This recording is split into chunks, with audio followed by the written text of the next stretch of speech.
Good evening. Welcome to the Trinity channel. And today we have a very, very special show for you. Today we're going to have a live discussion between our own David Wood, Dr. David Wood, I'm sorry. You can call me David. Don't beat me after the show. We are friends, dude. We're friends. And Mr. Farhan Qureshi, who has appeared on the show before. And these brothers of ours are going to discuss the topic, how should we confront the Islamic challenge? And during this you could call it debate, discussion, whatever you want to call it, they're gonna talk about just how should we approach our apologetics and our evangelism. Last night, if you tuned in, you heard a lot of verses. One of the verses you heard was 1 Peter 3:15. And in 1 Peter 3:15, at the end of the verse, it says to offer a defense of the faith with gentleness, but with truth. So how do we balance gentleness and truth? We're going to discuss that tonight, and we're going to come to a conclusion. So we're going to have opening statements from both of our participants, both being 8 minutes. And the first opening statement is going to be from Dr. David Wood for 8 minutes. We ready? Are you ready? Yeah, sure. Go Good. ahead. All right, well, good evening, everyone. And of course, this is a very important topic. If you've noticed, there is a massive problem in the world. And, you know, the one we've been focusing on is ISIS, where people have had their heads chopped off on a seemingly daily basis, where large sections of entire countries are being taken over by straightforward jihadists, and women are being raped. It's a really bad situation, but even though we've been focusing on ISIS, ISIS isn't the only problem. You also have Boko Haram kidnapping women left and right, raping them and sometimes ransoming them back, sometimes marrying them off. You have Al-Shabaab in Somalia. You have the Taliban in Pakistan and Afghanistan. You have Al-Qaeda still trying to get the attention back on them. You have all kinds of terrorist groups who somehow, despite the fact that they come from very different countries, somehow come to conclude that they are commanded to wage jihad, and that this is how they're supposed to go about serving Allah in this world. So there's obviously a challenge, and we're here to address how to confront that challenge. And this can be a different issue depending on whether you're Christian or non-Muslim, whether you're a government leader or a regular person. I'm assuming that Farhan and I aren't talking about what the military needs to do or what the government or the United Nations needs to do. When we talk about how should we confront the Islamic challenge, I'm assuming we're talking about people like us, average people in the world. What can we actually do about this challenge? And there was a famous little bit with Ben Affleck recently where he threw a big tantrum on Real Talk because Bill Maher and Sam Harris had the nerve to say that Islam is more dangerous than other religions and other ideologies. And most of what Ben Affleck said, I think, is ridiculous. But he said one very important thing, and it was a question. He sort of lifted his head and said, "So what's your solution?" And I think that is a very important question, one which we're here to address tonight. What's the solution? Because if you think about it, if you run around telling everyone that Islam is violent, that it calls for jihad, that it allows men to rape their female captives, that Islam is all about dominating and subjugating the entire world. Well, suppose lots of people, suppose the entire population becomes convinced that that's what Islam teaches. You have to wonder, what are the odds that someone's going to go targeting random Muslims who aren't waging jihad, right? That seems like a legitimate concern. If everyone becomes convinced that Islam is violent and dangerous, what about, you know, the nice Muslim who lives down the street and is just working his job and has never thought about jihad in his life? Well, that's a concern, and so the question is, how do we sort of work through this issue? We want to confront the Islamic challenge, but at the same time, we don't want people hurt. I don't want to see anyone hurt. I would rather see ISIS all change their minds about what jihad is and what Islam teaches and whether Islam is true, and turn away from all of those things. That's what I would like to see. That's not going to happen. So we have to say, what can we do here, right here and now? And my view is simple and peaceful. Ben Affleck wanted to know what the solution is. My solution would be peaceful and simple. Of course, there's going to have to be military engagements and governments protecting people and stuff. I'm not talking about that. I'm talking about people like us. What can we do? I believe that Islam cannot withstand criticism. Islam cannot withstand open, straightforward criticism. When we're talking about Muhammad, we're talking about a guy who had sex with a 9-year-old girl, who had more wives than his own revelations allowed to Muslims, a guy who married the divorced wife of his own adopted son after he caused the breakup. We're talking about a guy whose first impression of his revelations was that they were demonic.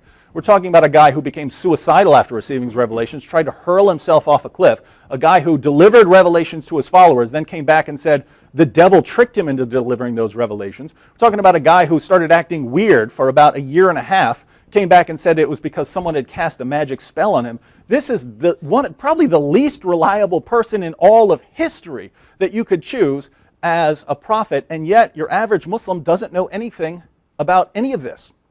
Why? Their leaders keep them insulated from these facts about Muhammad because they don't want them to leave Islam. And when people convert to Islam in the West, I have never met a person who converted to Islam after doing a careful study of the Quran and the Hadith. Why? Because they would have found out, wow, this guy really, really doesn't look like a prophet. Based on the fact that Muslims are keeping this material, and I mean Muslim leaders, based on the fact that Muslim leaders are keeping this material hidden from your average Muslim, and the fact that people just don't convert to Islam after studying this material, I conclude that there's a reason for it. That once all the facts are on the table, most people would either not become Muslim or certainly wouldn't have very much confidence in it. I'm not saying everyone is like that. You could read all the Quran and the Hadith and just love it. Go out there, wage jihad, and take your captives and all these things.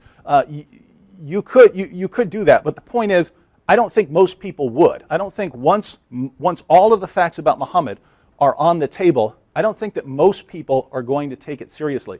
So my solution would be that we need to get the facts about Muhammad. And by the way, it's not like there's a solution. There are all kinds of things that need to get done. What I'm talking about is if I could sort of change one thing and get one thing sort of out there, it would be to get the facts about Muhammad into the realm of common knowledge so that wherever you go, people know what Islam teaches about women and about how men can beat their wives and take captives and so on, what it teaches about women, what it teaches about jihad, Muhammad's life, to get these into the realm of common knowledge. If that can happen, one, I don't think you're going to see too many people converting to Islam, and so you're not going to have these sort of lone wolf jihadists who converted to Islam.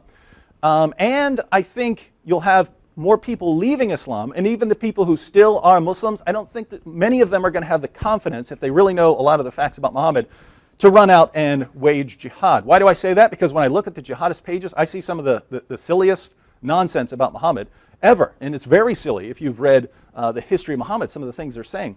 So there's a great deal of ignorance out there.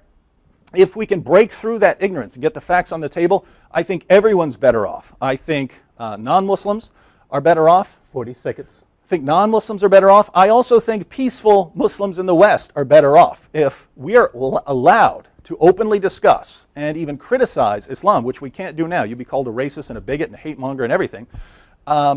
If we are able to openly discuss and criticize Islam, I think that will reduce a lot of the people's concerns about Islam if they can just talk about it. And I think even Muslims, peaceful Muslims in the West, are better off if we can openly, honestly discuss their prophet and their book.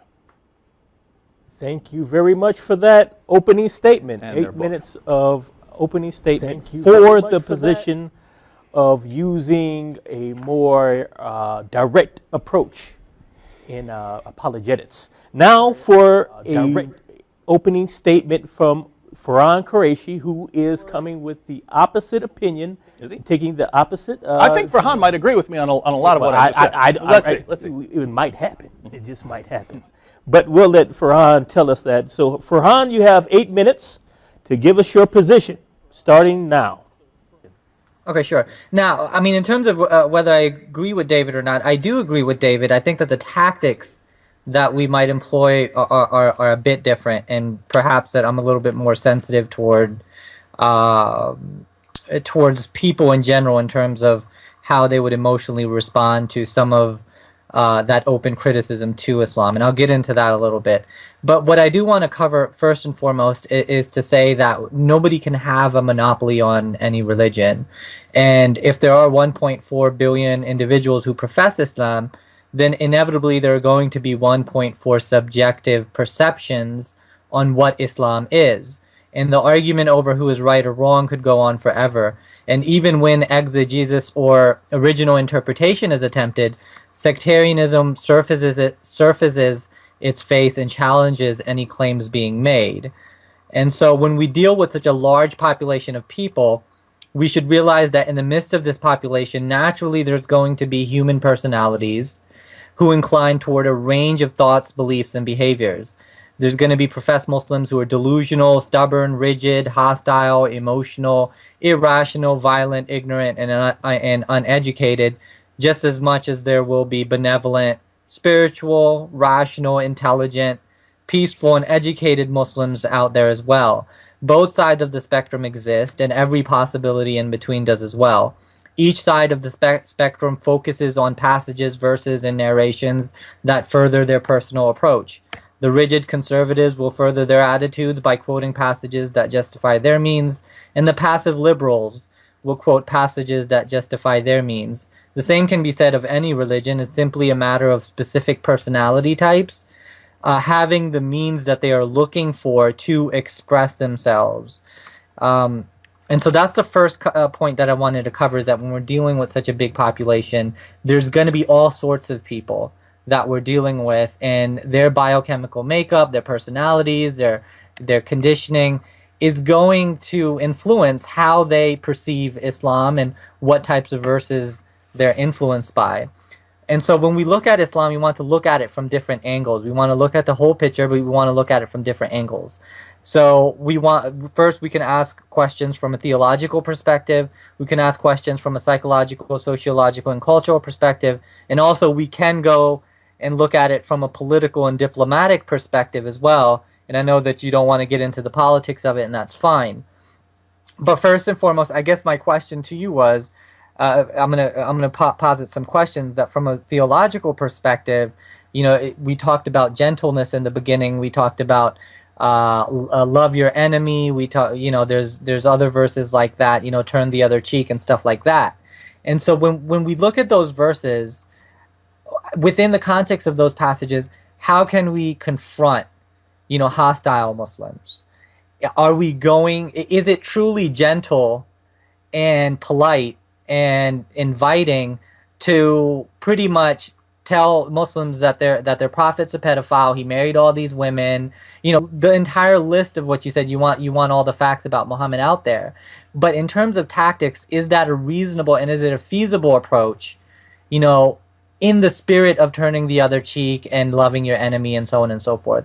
What is the reaction or response you're going to get when you come out with all of these quote-unquote facts? And a lot of those things are facts. I'm not saying that they're not, but it's how you present those facts and how the other person perceives what it is that you're presenting them. And I think that that's a very important a tactic and methodology in terms of whether the Muslim is going to be insulted and offended and is going to become defensive and defense mechanisms are going to come into play, or whether they're going to be receptive and actually want to listen to what you have to say. And so so that theological question is what I want to start off with. So the second question that I had to do with theodicy, since David and I engaged the problem of evil before. In that evil exists, and whether it emerges through Islam or any other means, that it is a part of God's plan. And so the idea is to respond to it through compassion and not more hostility. But I don't think David is going to disagree with that, right? So I think what we're eventually going to get into is our tactics and how we present the facts that we want to present, and whether it's right and ethical to present facts the way that David and others have presented them, that have provoked Muslim behaviors, to say the least. Now, what I will say is that there is an emotional attachment that comes along with being a Muslim, or being anything for that matter. It doesn't matter if it's racial, ethnic, cultural. There's an emotional attachment to one. How much time? Okay. So if there's an emotional attachment to one's identity, and that identity is challenged or offended in any type of way, then you're going to get a reaction and you're going to push people away.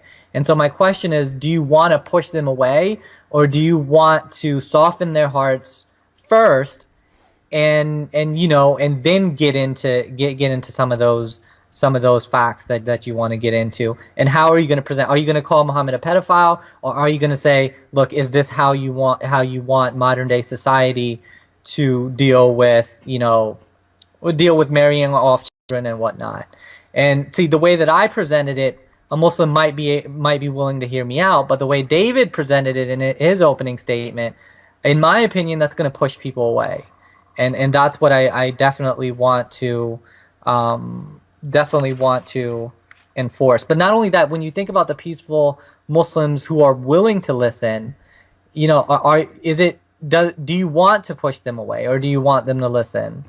And that's a big piece of what I guess the concern that I've had, and concerns that Muslims that I've talked to have had when talking to what they call Islamophobes. I think that they have their own Westophobia issues themselves, but we're not going to get into those. So the question comes down to tactics, Dave. And not so much whether we need to confront these issues or not. I'm all about criticizing Islam and Muhammad, but in the right way, and in a way that Muslims are willing to listen and hear what you have to say. And one way to do that is to acknowledge the good things that do come with Islam, the good things that do come with Muhammad. What's that? 40 seconds left. Okay, so I'll conclude with that, and if there's any other points, I'll make them in the rebuttal. Farhan, you good with 4-minute rebuttals? Yeah. Okay, good. All right, so we move into the next part, which is the rebuttal, which are going to be 4 minutes each. So starting with David, you have your 4 minutes to rebut his points.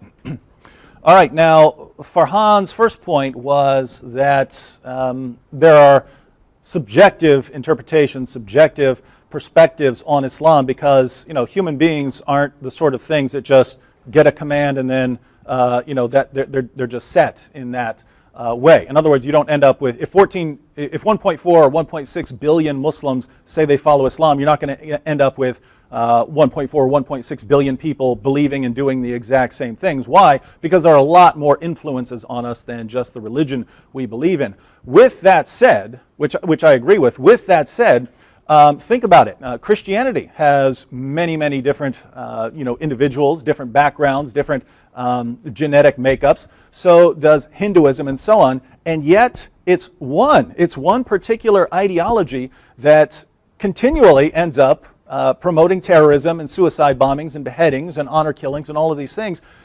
So the point is, given that people are different, there is something about Islam that is more than just personal, private perspective, because people in completely different areas end up doing the same thing. Not everyone, but to a much higher degree than other ideologies. And so we're not just talking about personal perspective here. There's something more there. Farhan wants to know if it's reasonable to share the facts about Muhammad with Muslims. I think he concluded that he did. And I would agree with that. I think people need to get it. And as far as tactics are concerned, I never walked up to a Muslim and said your prophet's a pedophile or anything like that. I do want to get the point across that Muhammad had sex with a 9-year-old girl. You can do that in a gentle manner. You can say, hey, I just read this article, or I read the hadith. It says this about Muhammad. I was wondering what you, my Muslim friend, think about that. I'm wondering what you think about that sort of thing. And could you, talk to your mom, get back to me, and share your views with me? So I'm fine with that. I don't run around in the street saying, I hate you Muslims, and never done it. Now, I am far more aggressive, I think, than lots of people in that I will say it, I will put it on the internet, I'll make YouTube videos. I'm certainly very cheeky and sarcastic in my videos. I would say I make fun of Muhammad in my videos. Not because I'm saying that's the way to do things, but because there are already Christians who are very nice and very loving, doing things like that. I'm kind of focusing on a different sort of group. I'm focusing on people who are more aggressive. And I'm sure Farhan knows this. There are lots of Muslims in the world who come from a more aggressive background.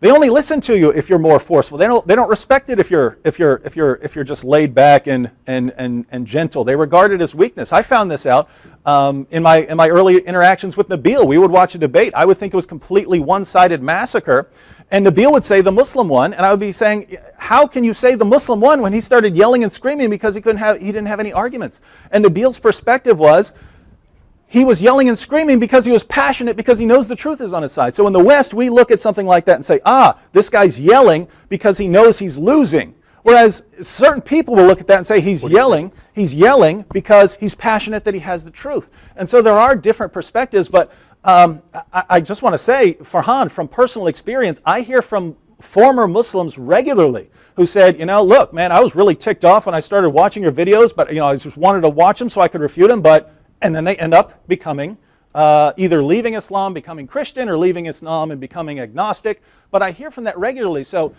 there are people who do respond to a more confrontational approach. By the way, I'm the same way. I respond to a more confrontational approach rather than someone tiptoeing around. And so it's basically there are different approaches for different kinds of people, and I'm sure you would agree with that. Thank you, David. And now for Farhan, it's time for your time to rebut. Are you there, Farhan? Yeah, I'm here. Can you hear me? I can hear you. Okay, great. The clock is set. Your time is ready. Okay, so no, I understand what you're saying in terms of, the confrontational approach and how it does get to someone, but you have to put into play there that you could be potentially pushing people away that are more susceptible to hearing, Christ's message or something alternative. And that possibility is out there as well. And the reality situation is the ones that are already hostile, the ones that are already rigid, you're only going to push them further and further into their delusion by confronting them the way that you do. That there are many cases where you do that as well. Now even and you know this, Dave, like when I used to hear some of the things that you said, I was offended, but I was also listening to a variety of different perspectives, variety of different speakers on a variety of different topics, and ultimately that led me, out of Islam. And so there are always different voices, but it all depends on who you're listening to. And the idea is that if you're going to be confrontational, you have to realize that you might be pushing people away as well. And is it worth it, especially if when you're dealing with confrontational people, if you're making their faith stronger rather than humbling them to the truth? The other thing, you said something about the population and subjective perception. And I agree that every religion has a foundation. For example, Islam has a kalima, or each one has a creed, right?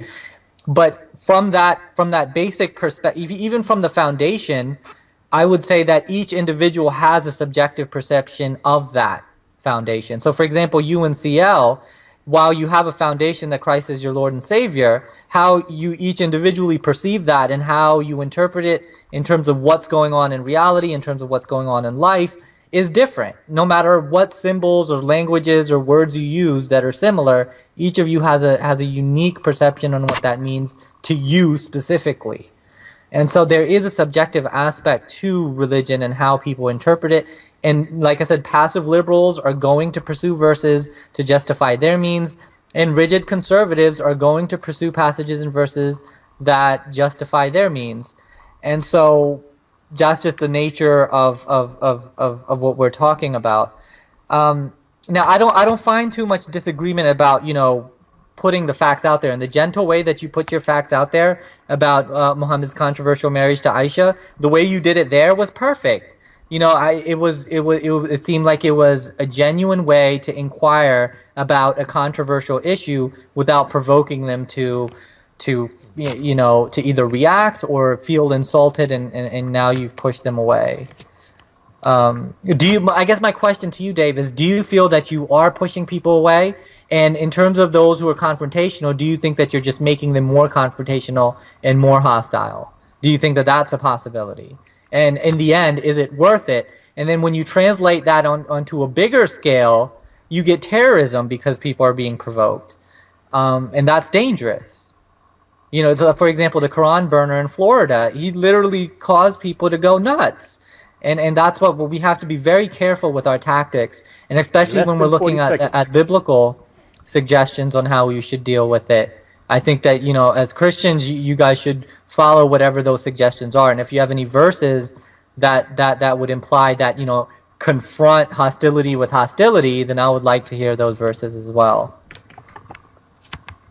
Thank you. And that was the opening statements. We had 2 opening statements, each 8 minutes, and we had 2 rebuttals, each 4 minutes. And we're going to take a slight break at this point for 60 seconds, and just stay tuned. Don't go anywhere, because there's going to be more dialogue, and there's going to be some back and forth questioning going between our debaters, and you want to check that out, so stay around. And we are back, the Trinity Channel. We have today Farhan Qureshi, and we have David Wood, and we're discussing how should we confront the Islamic challenge. In a previous segment, we had opening statements and rebuttals. And now in this part, we're going to have like an open discussion, a back and forth between our 2 debaters. And we're going to start off with David. He's going to open up the discussion and ask Farhan a few questions. Yeah, Farhan, we certainly want to get to the tactics, but at the end it sounded like you were asking if there's any basis in Christianity for being confrontational. And absolutely, I think I'm far less confrontational than Jesus was. I think I'm far less confrontational than Paul was. And this is, let me give you an example. This is Jesus talking to the scribes and Pharisees. He says, "Woe to you, teachers of the law and Pharisees, you hypocrites! You shut the door to the kingdom of heaven in people's faces. You yourselves do not enter, nor will you let those enter who are trying to. Woe to you, teachers of the law and Pharisees, you hypocrites! You travel over land and sea to win a single convert. When you have succeeded, you make them twice as much of a child of hell as you are." These are very strong words, and this just continues, right? I mean, he's just blasting people. And you find Paul doing the same thing in various circumstances. But as someone, I think it was John Eldridge who pointed out, who was Jesus more like, he asked. Was he more like William Wallace or Mother Teresa, right? Was he gentle and loving and hugging you if you're Mother Teresa, like Mother Teresa? Or was he more like William Wallace, the Braveheart? And he said that kind of depends on who you were. If you were an oppressive person, Jesus was coming at you like William Wallace. If you were a broken outcast of society, he'd come to you like Mother Teresa. And there are some very brutal people in this world. And it seems like, well, since there are people who are going to be offended or upset if we tell the truth, therefore we don't need to tell these people and really just blast them with the truth that you're following a false religion and you're going out chopping people's heads off in the name of a false religion, that we don't need to blast them that because we might hurt people's feelings. And I just disagree. If people's feelings get hurt, people's feelings get hurt about Christianity all the time, just based on watching The Simpsons or something like that. It doesn't stop them. And so why should it stop us from talking about Islam? Okay, thank you, David. Farhan, you want to answer that? Sure. I don't think that it's about hurting feelings as much as the consequences that come as a result of what we're saying and doing. So, for example, if we come out and just attack Muhammad or make fun of Muhammad, what is the consequence of that?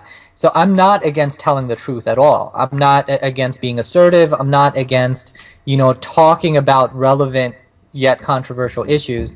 It's about how we do it and about the consequences that come from how we do whatever it is that we're doing, whether it's talking about Muhammad or talking about Islam. So that's what I think it comes down to. It's not just the feelings, but the consequences of how we deal with it. Did you want to ask something back, or? Sure. Go ahead. So I wanted to take it a little bit because we were talking about the challenge of Islam, and there's so much that can be said about that particular title. I guess one of the fears that the whole concept of Islamophobia is that some Muslims feel as if that there's fear that people are trying to spread fear about Islam, and they find themselves affected when they're going to airports or when they're going to certain cashiers or certain areas, that now, because everybody's always talking specifically about Islam and Muslims in a particular type of way, then now, even though that they're innocent, and now they have to deal with it. How would you respond to those Muslims? I would say that that's just not our culture. There are people, I think there are reasons that there are many Muslims think like that, because in certain Islamic cultures around the world, if you start criticizing someone, you end up killing each other over the issue you're debating. We just don't do that. There are isolated cases of an individual who might do that, but when we discuss an ideology, we could blast the ideology, right? I mean, you and me, you and I could sit down and have a disagreement and argue all night long and completely disagree. We're not going to start killing each other. So when we talk about something like Islam, if you say, oh, you start criticizing Islam and poking fun at Muhammad, then it's Islamophobic and you might go on a killing spree. People make fun of Jesus all the time. People make fun of all kinds of things all the time. It never crosses anyone's mind that, hey, we're going to go out and start a killing spree. Now, with that said, I think that sort of guarding Islam from criticism, or not treating Islam the way you treat other ideologies, by poking fun of it or making fun of it on The Simpsons or South Park like that, by keeping it sort of insulated from that kind of response, I think that does more. I think that does more to instill fear in people's hearts, right? Because there's this one ideology out there that we're just not allowed to treat like that. Well, that makes me wonder why. And then I see beheadings in the name of that religion. That scares me. I think it would do much more to dispel people's fears and concerns about Islam if we were just allowed to talk about it without either being killed, as you would in a place like Pakistan if you criticize Islam, or being called a racist or a bigot for talking about the Quran. So I think it would do much more, both for Muslims living in the West and for non-Muslims, if we were allowed to just, hey, lighten up here. Let's talk about Islam just like we talk about anything else. Let's joke about it like we joke about anything else. I think that would actually help, rather than, hey, let's keep it all quiet, or you're racist or a bigot. That makes people nervous. That makes me nervous when I hear, I don't care what it is, it doesn't have to be Islam. If I hear, hey, you're not allowed to talk about that, or you're not allowed to make fun of that. You may make fun of anything else, but not that. That scares me, right? Because I think there's something different about this thing over here. Mm-hmm. Farhan? Sure. Yeah, I think that there is an issue of freedom of speech, and then there's an issue of sensitivity. Like if I was in if I was in a professional environment or a work environment or in a church environment, I have to behave myself a certain type of way, and so I'm not going to say things, I'm not going to go in there go to a church making fun of Christianity, or I'm not going to be at work knowing that there's a Muslim 2 feet away from me and making fun of Muhammad, because I'm sensitive to what that's going to do. It's gonna hurt the person's feelings, and it's gonna cause harm. And it's not just an issue of hurting their feelings. It could lead to all sorts of psychological trauma. It's not just an issue of hurting feelings. These events are traumatic and can have long-term effects on people. This is something that we know and we've studied. And so there's an issue of freedom of speech, which I respect, which you're talking about. I think all traditions should be treated equally, and whether they make fun of them or don't make fun of them. Personally, I think we should be sensitive and not make fun of any religion or any race or any nationality. But I think that people should have the freedom to do so, every bit as people should have the freedom of not listening to that garbage. And so, I think it's an issue of being sensitive, and when you take it to the level of newspapers and professionals and politicians and theologians and pastors, I think that there's a certain way to act, and there's a certain obligation to be sensitive of human beings, knowing that this could cause trauma or harm. I think we're about to get closer to a kind of solution here, because you're pointing out that criticizing Muhammad and criticizing Muhammad like we would criticize other things, that could lead to a psychological trauma and so on. I think that's the problem. CL, you encounter people making fun of Jesus all the time, right? TV shows, Yes. right? Actually, I just saw today someone posted a prayer on Facebook, and someone replied with laughter. Yeah, and I see that all the time. Every time I open Facebook. Are you psychologically traumatized from that? Some of it can make me upset, but I don't know if I would go as far as saying psychologically. Yeah, and I don't know any Christians who are sort of psychologically traumatized by the constant, endless ridicule of Christianity. But Farhan is right. Farhan is right. Muslims can get very, very upset Yes. about criticism of Muhammad. But I think the reason for that, Farhan, is that Islam has been insulated from a lot of the criticism, right? You don't turn, the Simpsons have never made fun of Islam. South Park tried to, they got threatened with death, and then they censored a ton of the episodes so that it wasn't offensive. So, but what I think the problem is, human beings can get used to just about anything.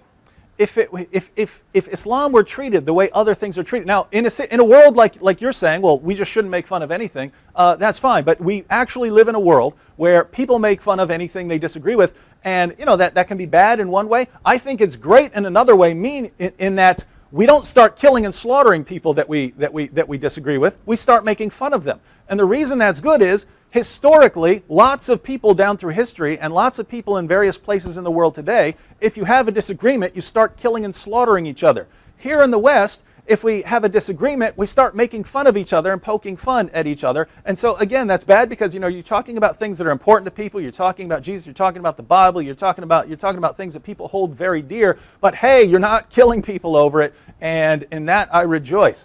And so what I would like to see is Muslims be brought into that sort of environment, that sort of cultural ideal where, hey, yeah, people are going to make fun of Muhammad. People are going to hurt your feelings. People might burn the Quran, but they're not killing you. They're not slaughtering you. So be happy that things aren't getting handled the way ISIS handles them or the way Boko Haram handles them. Be happy that people aren't killing and slaughtering each other.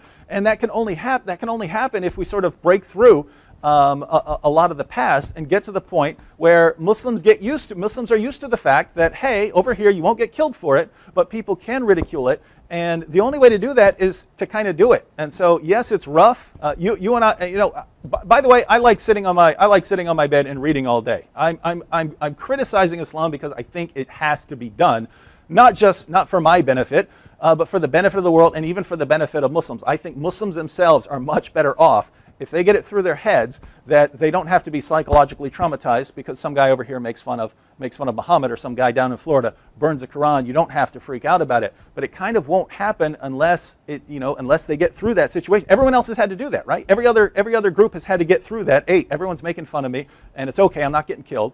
And I want to sort of bring Muslims into that community with everyone else. I don't see how they're worse off for that. Mm-hmm. Farhan, your reply? So a few things. I think asking CL, how he handles is kind of anecdotal. Maybe he doesn't have a short fuse. Maybe he doesn't have the chemistry and the life story that somebody else has, who would react in a different way. In theory, there could be a Christian who sees the thing and is traumatized by it, who watches South Park and sees Jesus being portrayed a certain type of way and is traumatized by it. Just because CL doesn't mean that others aren't. And again, I'm not against criticizing Islam. Definitely not against criticizing Islam. It's about how you do it, and it's about whether you're making fun of it and what the consequences of this is. If it's going to cause people to die, then you don't want to do it. And that's why South Park stopped doing it, because they wanted to see people stop dying. And here's my thing. If Christians aren't killing anyone when people make fun of Jesus, and Muslims are killing people when people make fun of Muhammad, it doesn't make it okay to criticize in either situation if it is truly traumatizing people. In the same sense, what I'm trying to say is you can't cancel out, Christians not doing it and Muslims doing it. People who are susceptible to these types of behavior are going to react. They're going to react, and they have reacted. And I would say that our culture is very different than what the culture is like in the Middle East. So there is a different social construct, different socioeconomic statuses, different levels of education, and primarily our culture is built to where we can have a little bit of a broader sense of humor. And we have to put that into perspective when dealing with Muslims who are brought up, even in the United States, they're being brought up in homes with a very different culture. And if that's the case, then that would define why Muslims are reacting the way that they are, is because the way that they're brought up, in addition to their biochemistry. So I'm for criticizing Islam. I'm for the freedom of speech. I think that our tactics are failing, and that's why we haven't confronted Islam in the right way, and that's why there's been more terrorism than there needs to be. Let me give an example since we're on this topic of the cartoons in South Park. There was the Danish cartoons that were in the Jyllands-Posten. And cartoons were published, and there were riots around the world. So that was very offensive and caused all kinds of riots. Then South Park, in order to try and stand up for freedom of speech, decided to have Muhammad in their episode, like they'd had Jesus and Moses and God and everyone else in their episode. They're going to have Muhammad in an episode, and of course they're threatened with death. They backed down, not because they're trying to save lives on the other side of the planet. They were trying to save their own lives there. But after that, a woman named Molly Norris advocated, and everybody draw Muhammad Day, where she said, look, if thousands of people draw Muhammad, they can't kill everyone, so they're not even going to try. And she was threatened into silence. She backed out of it, said she condemns that sort of thing. But then there were thousands of people around the world who, just to clarify, I wasn't one of them, thousands of people around the world who drew cartoons of Muhammad. How many people died from those thousands of cartoons around the world being drawn about Muhammad? Zero. No one did. And why? Well, think about it. As long as it's a couple of people over there, or it's one guy there, you can threaten and intimidate those sorts of people. If it's thousands of people, well, there's not a lot you can do. And so when I think about what you're suggesting, it's, hey, these things could cause problems and cause riots, so don't do it. I think that's what causes the problem in the long run. As long as Muslims are used to their ideology being different and exempt from criticism, then the one or two people who manage to criticize it, then they can go after that person, they can kill that person, they can start the riots. Think about it. Salman Rushdie published the Satanic Verses. I mean, people died over that. He's still under death sentence. How many books on criticizing Islam have been published since then? Who's dying over them? No one. So if you think about it, it's sort of whoever starts it off, that person is a target and that person has to die. But after that, Muslims can get used to it. And see, what I believe that apart from the ideology, as far as human nature is concerned, Muslims are just like the rest of us, right? They have an ideology that I would reject, and I think the ideology is dangerous and violent. But as far as the person, I think the person is like the rest of us, and that you can kind of get used to things.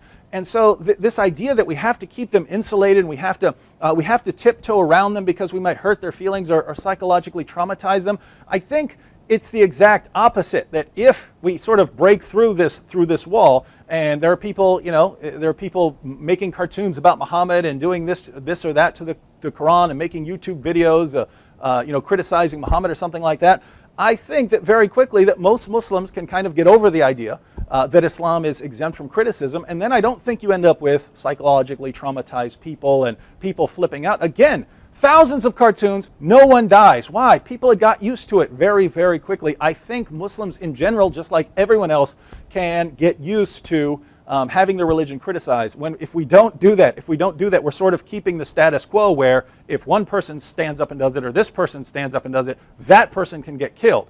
So I think what you're suggesting is actually counterproductive and will lead to prolong. I mean, if we think 2 or 3 centuries from now, if we're still not allowed to criticize Islam the way we do everything else, I think you're going to have the same problems.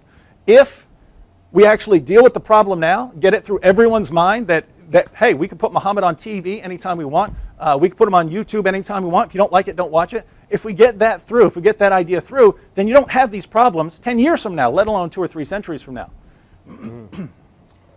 Yeah, I'm not sure that if Islam is even going to exist a century from now, let alone a couple of centuries. Maybe we disagree about that as well, Dave. But when it comes to South Park, you know, they have a particular rating, and they're not just making fun of Jesus and Muhammad. They're doing all sorts of obscene things. So if a person tunes into that program, they should be prepared to view things that are offensive. I'm not against, you know, that type of freedom of speech if you're going to have the right precautions and make sure, you know, that a certain age group and certain, you know, population that is warned that this is the type of program it is, then, you know, then you can have that program. And there's a difference between criticizing Islam and then making fun of Islam, not in South Park, but in the general public. If the president of the United States or some politician started to make fun of Islam or Christianity for that matter, or even beyond politician, if a teacher was doing it in a classroom, if your kids were sent to a classroom and the teacher was making fun of Christianity, that's not fair to you as a family, and it's not fair to those kids who are going to be traumatized because Jesus is and the Bible is being made fun of in a public school. And so there's times and places to use those types of freedom of speeches, those types of freedom of speech, and then there's places that are inappropriate, and we need to be more sensitive towards whether calling people towards sanity rather driving them more into insanity. And it all boils down to, because we kind of started about, you know, apologetics and whatnot. When we're inviting Muslims to consider alternative beliefs, we have to put into perspective whether we're pushing them away or whether we're opening their hearts to what we have to share. And in terms of those who are already hostile and rigid, are we making them more rigid and more hostile and more insane by what we're doing? And I think that's what it comes down to. And I'm definitely not against criticizing Islam or publishing books questioning, you know, Islam or anything of that nature. It's how we do it. It's the words we choose, and it's our sensitivity to what's going on in the world and how people react psychologically. So, well, I hope that explains my side of things a little bit. Yes, we get your point and we get Dave's point. We're hearing you guys loud and clear. Now we're getting ready to go into a break, and we're going to come back shortly after our 1-minute break. And for the next 25 minutes, we're going to have a space of time so you, the audience out there, you can call in and you can voice your opinion about what's being discussed. Is Dave right? Is Farhan right? Maybe you have a completely different opinion that disagrees with both of them, and you want to school both of them. Well, this is your time to come on and school both of them. You wanted to say something? Oh, we doing our little conclusions real quick? Your conclusion? Okay. I think we get 3 minutes each. 3 minutes, okay. 3-minute conclusions each. Sorry about that. All right, Farhan, you ready? Each do a 3-minute conclusion? Go for it. All right. All right, so Farhan and I, we agree on a lot of things. We agree that ISIS is a problem and terrorism is a problem. We agree that certain things about Muhammad need to be shared. We disagree on tactics. You know, how confrontational should we be? I'm a bit more confrontational. I think that is what's needed. And when I say that, I don't mean that's what every person needs to do. I mean, there need to be certain people who are taking a kind of more confrontational approach.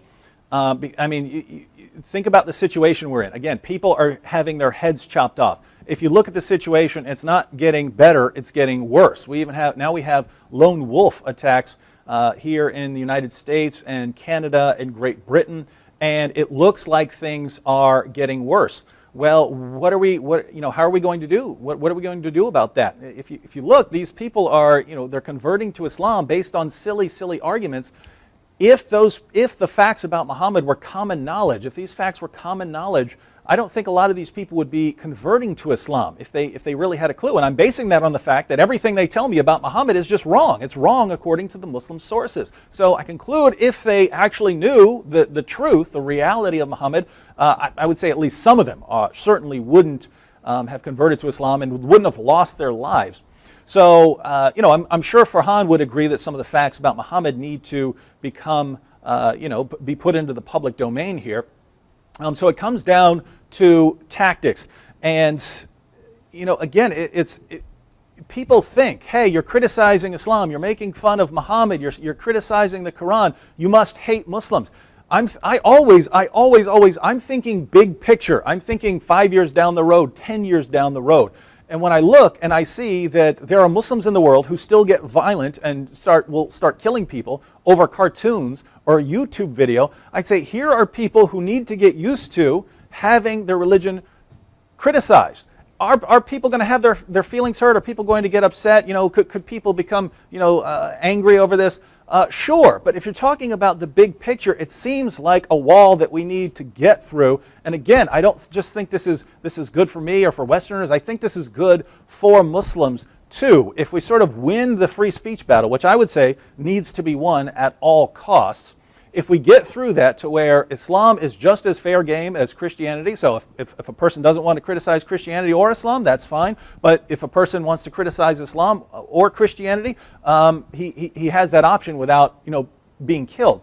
And so we have to break through that wall. I don't see any other way to do it other than just doing it. And feelings are going to get hurt, but I mean, come on, this is a religion that calls me the worst of creatures. This is a religion that commands its adherents to violently subjugate me. If that's not going to psychologically traumatize people, I don't see why they'd be psychologically traumatized by me telling them the facts about their prophet. Thank you, David. And Farhan, your 3 minutes now. All right, thank you. Thanks, Dave, and thanks, ABN. Thanks, CL, for having me. I think this is a very, very important topic that needs to be discussed over and over and over again between politicians, between apologists, and between the general public who's concerned about Islam. I think, how should we confront the Islamic challenge? And it's a great topic, and I'm glad that we finally had to discuss it a little bit. I do think that love ultimately wins. And one of my favorite Christian pastors, the name of his book is Love Wins. But anyways, but love ultimately does win. It's what steals hearts. It's what transforms people into beautiful and more spiritual people. And I really do believe that hostility when hostility is fueled by more hostility, that it causes further chaos, more hurt, more trauma, and more animosity.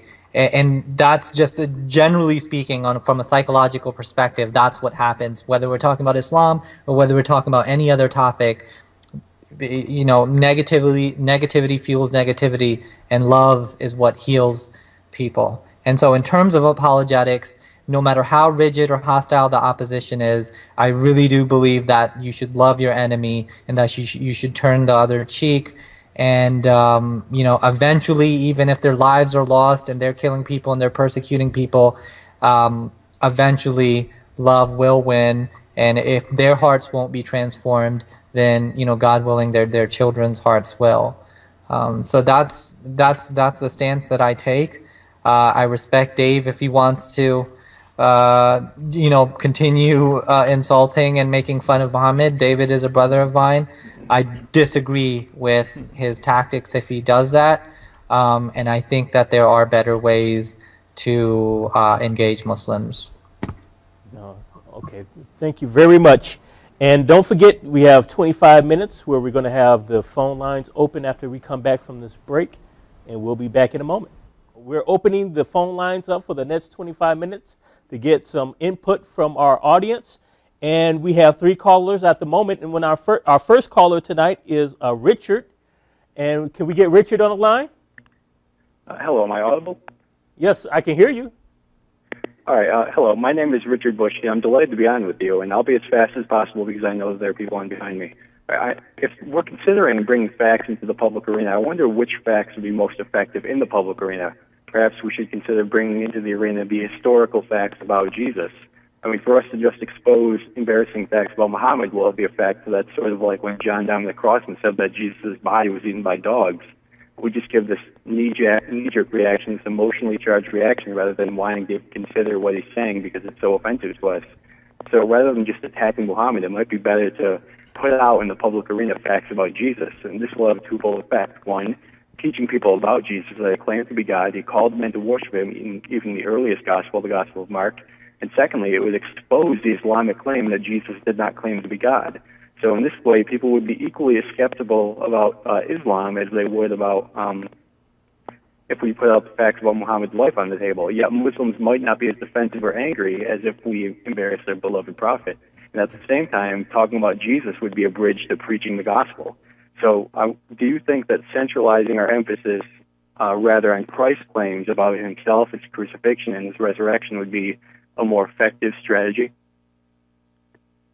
Well, there's no conflict between the two, right? I mean, here we have programs all the time defending the deity of Christ, defending Jesus' death and resurrection. I've had multiple debates with Muslims on the resurrection and things like that. So there's no conflict between getting the facts about Jesus out there and getting the facts about Muhammad on the table. I'll say that both are important. My best friend in college was a guy named Farhan Qureshi who works with Ravi Zacharias International Ministries. But I'll tell you why both are important. Nabil didn't tell me this until after he became a Christian, but when he was an Ahmadi Muslim. But when we would argue about the resurrection and the deity of Christ and the reliability of the New Testament, Nabil got to a point where he didn't tell me this until later. He told me that he realized I had a strong case for Jesus' death by crucifixion and Jesus' resurrection and the deity of Christ and the reliability of the New Testament. So he agreed with me that I had a good case, but he thought to himself, even if David shows me with 99% certainty that all of these things are true, I am still 100% certain that Islam is true. And so Islam wins. Islam wins because he has complete confidence in Islam. He said it wasn't until later when he started to doubt Islam based on us going through facts about Muhammad and about Muhammad's history that he started to doubt Islam. And then he was able to sort of put everything on the table. But when we were just sharing facts about the deity of Christ and the resurrection, he was still completely confident that Islam is 100% certain. And that's kind of what we need to get facts about Muhammad and Islam on the table, because there are lots of Muslims who think like that because that's all they've ever been exposed to. So think about it. If a Muslim all his life has only been exposed to the claim that Islam is 100% certain and it's proven by science and proven by history and proven by logic and proven by reason and proven by everything, and we don't share the truth with them, then that's all they've heard. They've gotten one side of the issue. I believe Muslims need both sides of the issue so that they can make a more informed decision. That's true about the facts about Christianity and the facts about Islam. So I'm for all the facts on the table as much as possible. Thank you. Are we going to let Farhan? If Farhan wants to respond, he can, or we can go on to the next caller. Farhan, do you want to respond, or you just want to go to the next caller? No, I agree with Dave. We can go to the next caller. Okay. Yeah. All right. Thank you, Richard. We thank you for that call. And our next caller is Vincent. Vincent, are you there? Vincent? Can you hear me? I can hear you now.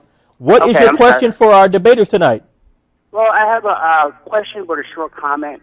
I'm going to stick to the subject of what you're... Hello? Yeah. Yes, we hear you. Okay, how should we confront the Islamic challenge?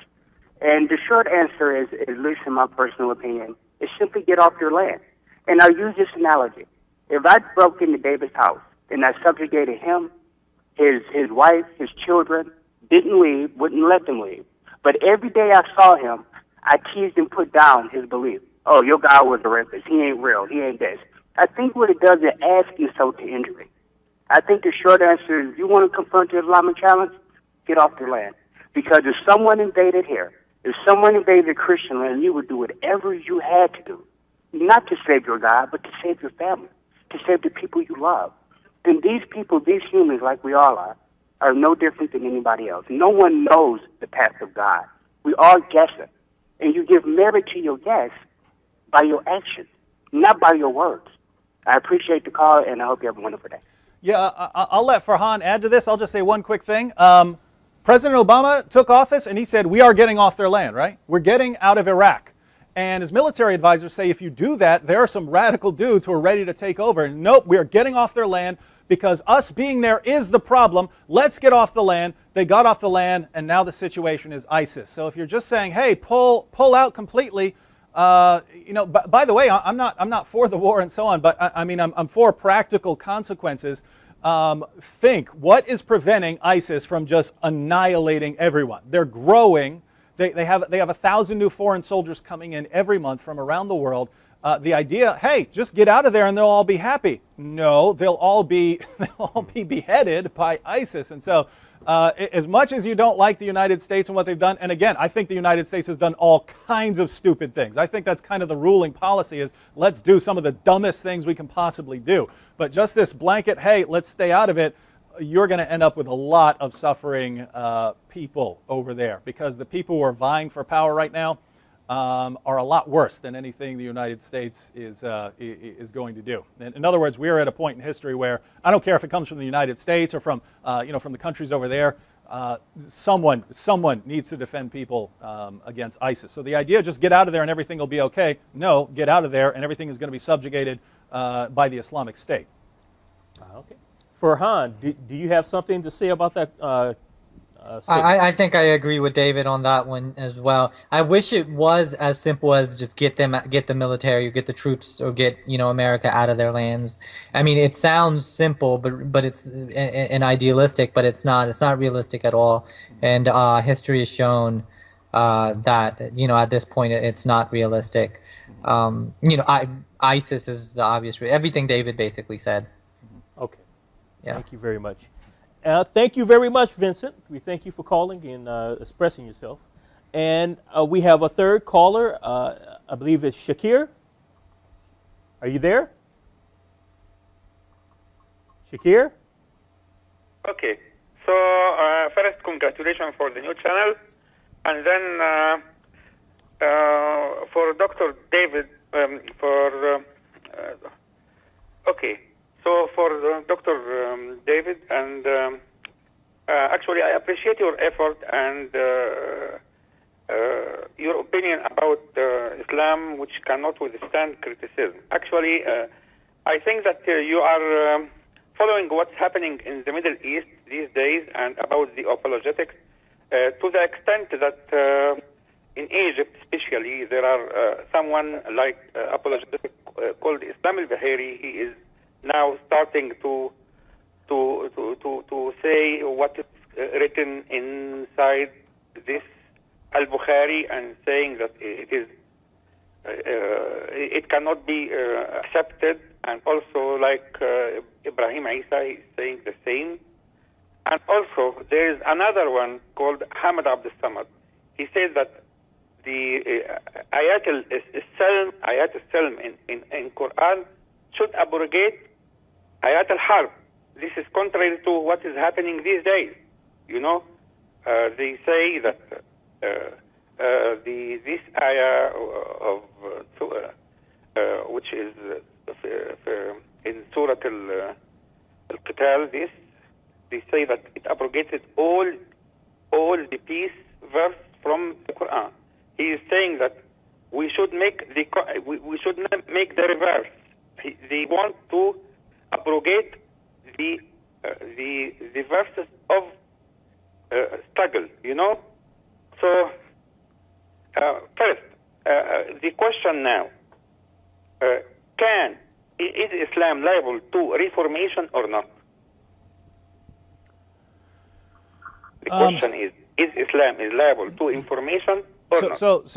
The question is, can Islam be reformed? And I would say, on a personal level, on the level of the person, Islam can be reformed. In other words, as we've already discussed, an individual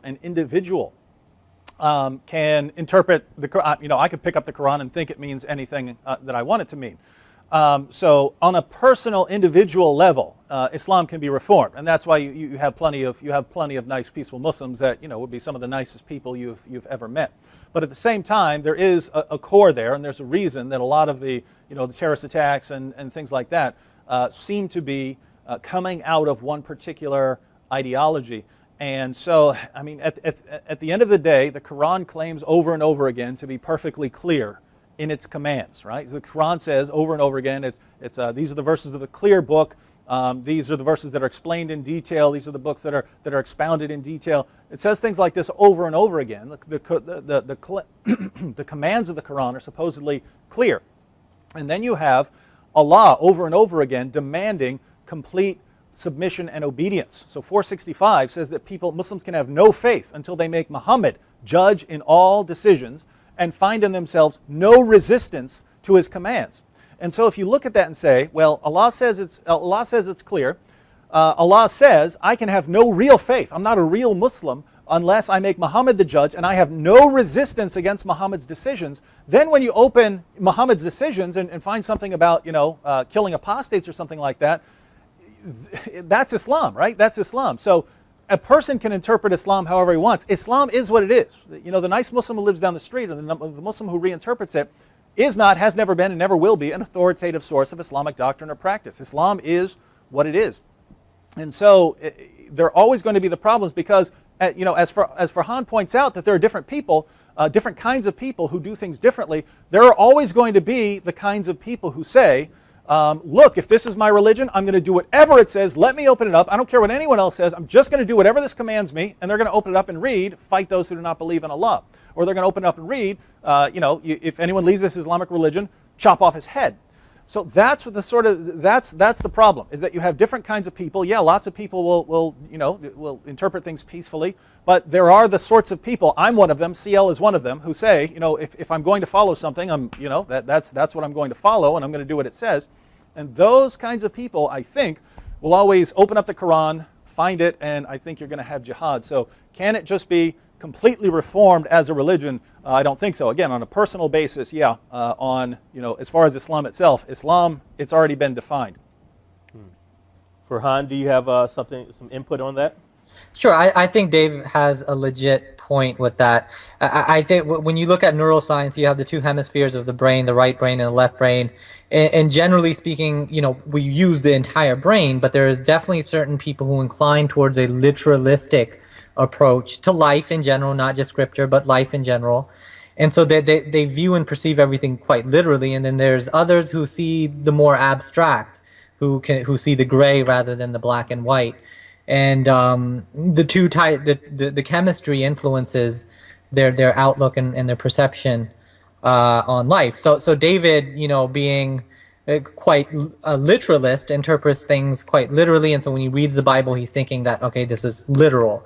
Whereas somebody else who thinks more in the abstract might look at the Bible and interpret it metaphorically. Now, who's right and who's wrong, we're not going to get into it. But the idea is that people do perceive these things differently. I think that that when the baby boomers die off, which is, my parents and a lot of our parents, Dave, probably your parents are baby boomers. I don't know, CL, I don't know if your parents are baby boomers, but they're very traditional, right? And our grandparents were extremely traditional, but even with the baby boomers, as traditional as they were open up to diversity and plurality like never before in history, especially in the United States, but even with the internet and globalization and all that. And so they're exposed to a lot more information. And I think when the baby boomers die off, and then when our generation dies off, I think that the future generations are going to perceive things a little bit differently. I think that will call for a more metaphorical interpretation of Islam for the future generations if they're going to be reasonable with what's there in science and in psychology and sociology and all these all of these academia fields. That they're going to perceive Islam differently, and then eventually Islam is going to phase out. If I were to make a prediction, that's what I think is going to happen. Thank you very much. And we thank you, Shakir, for your call. And we move on to our next caller. Vincent. Sorry. No, this is Radical Moderate. Oh, Radical no. Moderate. Oh. There goes the show. Cut it off. I got a couple points. Well, a question and a point if we got time. First thing is for Farhan, you crazy hippie, you. I was was listening to an NPR show a while ago, and they had a psychologist on who was working in the Middle East. And she said basically that the whole culture of the Middle East seems to be one of whoever feigns outrage first, whoever yells the loudest that they've been insulted when two people or groups of people are interacting. Those are the people who win the argument, who win the debate. In other words, someone says, oh, you've insulted me, and then the other person is taken back and apologizing for insulting the person, even if they didn't, and that seems to kind of set the tone. Do you got any thoughts on that? You're directing that to Farhan? Yeah, that was that. Yeah, to Farhan, yes. Yeah, I think that culturally speaking, that there are those types of things that are there. The more dominant, because they're very authoritarian, totalitarian type of culture, or at least it's coming from the past into the present. They have been very authoritarian, and so showing that dominance is definitely psychologically it proves something to them. But I think that the human dynamics are a little bit more elaborate and complicated than that, and so. But I think that you're right, Rad. I do think that is an accurate stereotype, if you will. Thank you. All right. Did you want to add anything to that? No, I'm good with that. We're good? Good. All right, thank you, Rad Moderate, for calling in and schooling these guys who think they know something. We're moving on to our next caller, and we have on the line Mark. Mark, are you there? Yes, I am. Yes, we hear you. Can you turn Mark up a little? Yeah. Yeah, turn me up a little. Okay, Mark, tell us your question or some of your wisdom. All right, we'll see if I give any wisdom. Well, I've been watching things on TV for some time now, what's going on with Islam, and it just seems like there's something inherently wrong in the religion that is being passed on to its adherents, its people, like the Muslim young men who throw acid in the face of another Muslim woman because she doesn't want to marry him or date him, or like I was just watching Frontline and about ISIS a few days ago, and it was showing where ISIS was taking over in the Shiite areas. They were murdering the Shiites in the streets, and they had them tied up, and they were shooting them in the head with an AK, and they act like 2-year-olds. They have no self-control over themselves, and I think it's something inherently being taught to them by their religion. Okay, so who wants to go first on that one? Yeah, I will. What I was certain Muslims can do things that aren't actually commanded by the religion. So you don't open up the Quran and find throw acid in the faces of women. What you do find is sort of a lot of commands about women being submissive and so on, and that if women are getting out of line, men want to teach them a lesson, men want to punish them. So you do have that sort of trend in Islam, and this can erupt in various ways, and one of those would be throwing acid in women's faces. As far as ISIS, shooting Shias, that goes within that you can defend. Surah 9 verse 73 of the Quran commands Muslims to wage jihad against unbelievers and hypocrites. So if you regard Shia as a hypocrite, you would think, well, I'm commanded to wage jihad.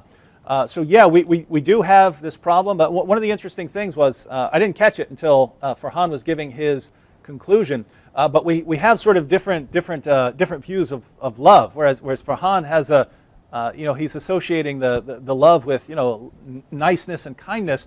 I think you can blast someone in love. In other words, when Jesus says, "Woe unto you, scribes and Pharisees, you hypocrites," I don't believe he's being hateful. I think that's the most loving thing he could do. In other words, if my friend Farhan here, if he walks out of his house tomorrow and says, "Hey, I can fly," I'm going to tell him how ridiculous that is. If he became delusional and thought he could fly, I'm going to tell him how ridiculous that is. If he goes up on top of a building to demonstrate, I'm actually going to tackle him. Not because, oh, I'm so violent and I want to tackle Farhan. No, because look, that's about the most loving thing I can do in that situation. And as you pointed out, there is just atrocity after atrocity after atrocity every time I turn on the news. And so, I think someone needs to shout. I think someone needs to start shouting, in a more metaphorical sense, where we need to start laying it down and stop pulling punches with Islam and walking on tippy toes around it. We need to lay out the truth and say, look, guys, this isn't true. It's not true. It's not true. Stop killing and doing all the things you're doing for it. Thank you, David. And Farhan, do you have something to say about this particular statement and topic? I didn't catch the statement entirely. I caught David's response. Maybe we can. I'll just go with what David said. I do want to say, in terms of what David said about love, the way that I define is unconditional embrace of anyone and everyone, bar none. So meaning that there's no conditions on me embracing you, and that's what God does. God is unconditional love. God loves unconditionally. But embracing or accepting people unconditionally could, I agree with it, could include an assertive, outside of kindness type of approach. I wouldn't disagree with that type of definition of love. I'm not sure if Dave and I agree whether it's conditional or unconditional, though. But that's a different topic. Okay. And we have one more caller, Jose. Yes, I'm on. Okay, yeah, we hear you. Can you hear me? Yes, I can hear you. Go ahead. Okay. Go ahead with your statement or question. Yeah, I have 3 questions, actually. Go ahead. The first question I'd like to ask is, who validated Muhammad's prophethood? Because I know that when he went to the cave, he thought that he might have been possessed by being afflicted by demons, by demon jinn. And then he also thought that it was might have been a demon that visited him. But who was the one who validated his prophethood? Mm-hmm. Because maybe he was right the first time. Mm-hmm. All right, Jose, we only have a couple minutes left before we have to cut off the show, so please give us your other questions real quick, and then we'll have to answer them sort of rapid fire. The other question is, why did the Jews want to kill Jesus? If he affirmed their beliefs, like the Torah, the Old Testament, why did the Jews want to kill Jesus? The Quran says that that he seemed like he went along with the whole program. It's like, why did the Jews want to kill him then? Mm-hmm. Okay, I'll answer those, and then Farhan can add anything he wants. Who validated Muhammad's prophethood? Muslims could say it was validated later on by various things, but at the earliest stage, yeah, you're right. Muhammad thought he was demon possessed. He tried to hurl himself off a cliff. Whatever it was that was addressing him wouldn't let him. Muhammad goes back. He's suicidal. He's calling on Khadija to cover him, but it's Khadija and Waraka who said, no, you're not possessed. You're a prophet. And so that's the first validation. That's the first claim that Muhammad is a prophet, as far as something that Muhammad believed. As far as why the Jews would want to kill Jesus, that is a good question, and I brought this up to Muslims before, because it makes perfect sense if the Christian view is correct that people would want to kill Jesus, because Jesus is going around making claims that only God should be making about himself, and the records of Jesus' trial and so on. That's exactly what he was accused of: blasphemy. The Muslim perspective, where Jesus is going around telling people just believe in God, you'd wonder who would get angry at that, who in first century Israel would get mad at that sort of Jesus. And so Muslims will say it's something about claiming to be the Messiah or something like this, or he was a threat to their power or something like that. But doesn't exactly fit much, because there were tons of people in first century Israel who were winning followers going around telling people, hey, believe in God, serve God. It's not clear who Jesus would have offended. But yeah, Muslims would generally say, he was, what he was doing was an affront to the religious leaders or something like that. Okay, we have very little time left, so Farhan, you want to get in there and say what you have to say, something about that question? Or that sure. I think, I also believe that Muhammad had some sort of mystical experience in the cave. Now, whether that was temporal lobe epilepsy, whether it was sleep paralysis, or due to sleep deprivation or whatever, he had some sort of mystical experience, and he believed that he was demon possessed. And who validated that he was a prophet was Waraqa bin Nawafal, who was the uncle of Khadija, and he was some type of Christian. I don't think he was an Orthodox Christian. I think he was a heterodox Christian, and he was teaching them Christianity among others. And he was telling him that he's a prophet of God. He was telling him, Muhammad never thought it was Gabriel. Waraqa bin Nawafil told him it was Jibreel, if you read the hadith. Now, in regards to the Jews, and Jesus was claiming divinity. He was claiming to be the I am, and he's claiming to be the Moshiach, and that upset the Jews to the point where they did what they did what they did according to the Bible. Okay. So I believe we have one last caller. No caller left? No, I think we're What? one. Oh, okay. That's it. Okay. Good. We're So- out of time anyway. So. Yes, we are out of time. This was a wonderful show. The topic again was how should we confront the Islamic challenge. You heard from both of our speakers today, Farhan Qureshi and David Wood, both came with their points. So this is a topic for you to continue to think about and continue to ask yourself, how should we deal with the Islamic challenge? And we're basically out of time at this point. So keep tuning into the Trinity channel. There are going to be more shows. The marathon is continuing. And don't forget, it is time to wake up. Now is the time for you to wake up and come into the light of the Lord Jesus Christ. Thank you very much for tuning in.